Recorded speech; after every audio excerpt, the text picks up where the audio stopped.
It's really scary stuff because I read this statistic recently that said that there's somewhere in the neighborhood of 30+% of women are single, but it's in the neighborhood of 60% of men. Really? Yeah. See if you can find. Really high. I know. In what it does age seem group? really high. It's 1849 or something. Oh, wow. I don't remember the exact numbers, but it's young men. It's a shockingly It high. doesn't make sense, like why there is such a disparity between the genders, that men are so much more single than women. Like that doesn't even Yeah, jive. how does that? Like how most men are single, most young women are not. Maybe the guys are just saying they're single, and all the girls are like, we're in a relationship. It is just a research, right? So it's just a survey, I would imagine. 30% of U.S. adults are neither married, living with a partner, nor engaged in a committed relationship. Nearly half of all young adults are single.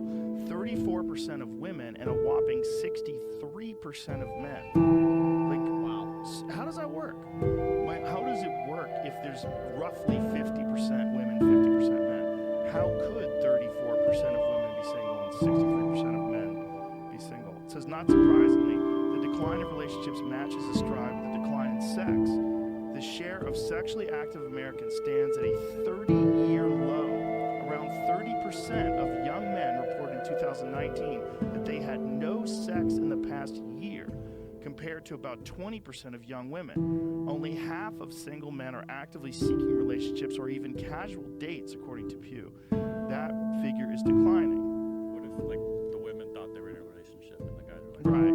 Yeah, That's what we could say. single, Yeah, that you could say that. Or maybe the women aren't being honest. Maybe they've gone on a date with a guy and they decide that's their boyfriend. I don't know. I think the more shocking thing is just that more in general are single, less people are having sex and are engaged in meaningful, long-term relationships.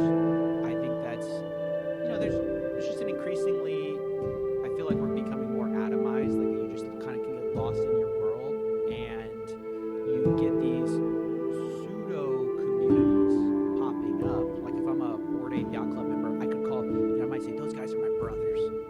But are they really, like what are these new internet communities doing right, and what are they not really replacing in the real world? Because basically that's what we've done. We've replaced a lot of physical things with online things, and sometimes that replacement works. Like I can kind of, but sometimes it doesn't. Like I can FaceTime with my mom, and it's like kind of the same. It's not really. It's a little annoying. It's a little annoying, right? And they're getting better at it, but it's like it's always kind of like this facsimile of the real thing. And so I think this replica AI is it's sort of this it's trying to treat loneliness in people. Yeah. Maybe you could that's the nice way of looking at it.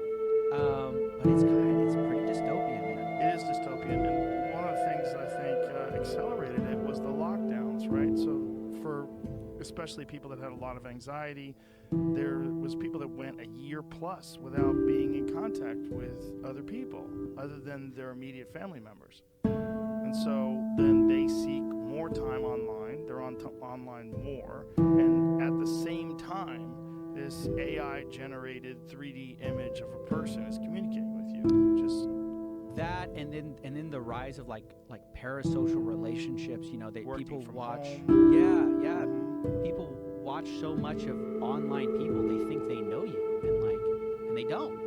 But they feel like you're their friend rather than them having online I was hanging out with a